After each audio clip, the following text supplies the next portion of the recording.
బరువు పెరిగితే అంత ప్రమాదమా? నమస్తే. మనం ఎల్లప్పుడూ ఊబకాయం అంటే గుండె, బీపీ, షుగర్ అనే సమస్యలనే అనుకుంటాం. కానీ జర్మనీలోని బాన్ విశ్వవిద్యాలయం ఇటీవల చేసిన అధ్యయనం ఒక కొత్త నిజాన్ని వెలుగులోకి తెచ్చింది.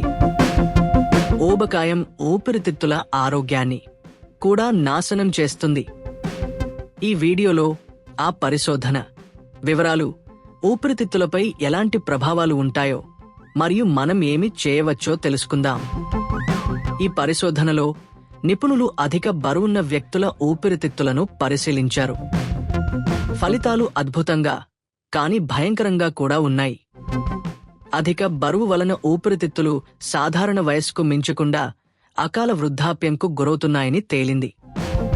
వీటిలో ముఖ్యంగా ఊపిరితిత్తుల ఫైబ్రోబ్లాస్ట్ కణజాలం అంటే ఊపిరితిత్తులకు ఆకారం, స్థిరత్వం ఇస్తే ప్రోటీన్ ఫ్రేమ్వర్క్ పునర్నిర్మించబడుతుంది. ఇది వృద్ధులలో కనిపించే మార్పుల మాదిరే ఉంటుంది. ఈ మార్పులు ఊపిరితిత్తుల స్థిరత్వాన్ని ప్రభావితం చేస్తాయి. ఫలితంగా ఊబకాయం ఉన్నవారు శ్వాసలో ఇబ్బందులు ఎదుర్కోవడం సాధారణం.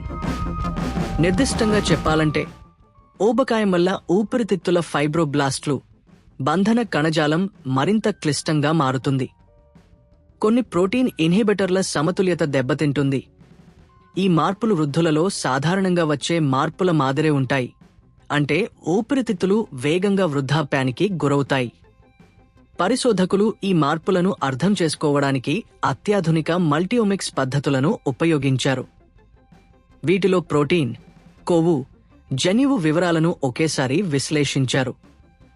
ఇవి మైక్రోస్కోపిక్ ఇమేజ్ విశ్లేషణతో కలిపి ఊబకాయం కారణంగా వచ్చే చిన్న చిన్న మార్పులను గుర్తించడానికి సహాయపడింది.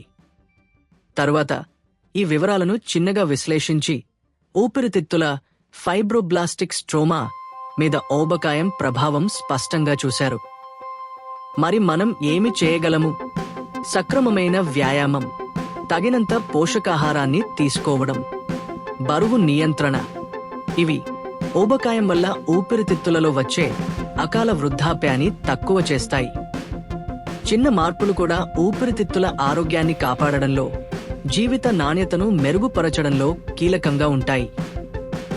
సారాంశంగా ఊబకాయం కేవలం బీపీ, గుండె సమస్యలకే కాదు, మన ఊపిరితిత్తులపై కూడా నేరుగా ప్రభావం చూపుతుంది. కాబట్టి ఆరోగ్యకరమైన బరువు, సక్రమమైన జీవనశైలి తీసుకోవడం అత్యంత ముఖ్యము. మీకు అవగాహన కలిగించడానికి మేము ఇచ్చిన ఈ సమాచారం మీకు ఉపయోగపడిందని ఆశిస్తున్నాం. వీడియో నచ్చితే లైక్, షేర్, సబ్స్క్రైబ్ చేయడం మర్చిపోకండి.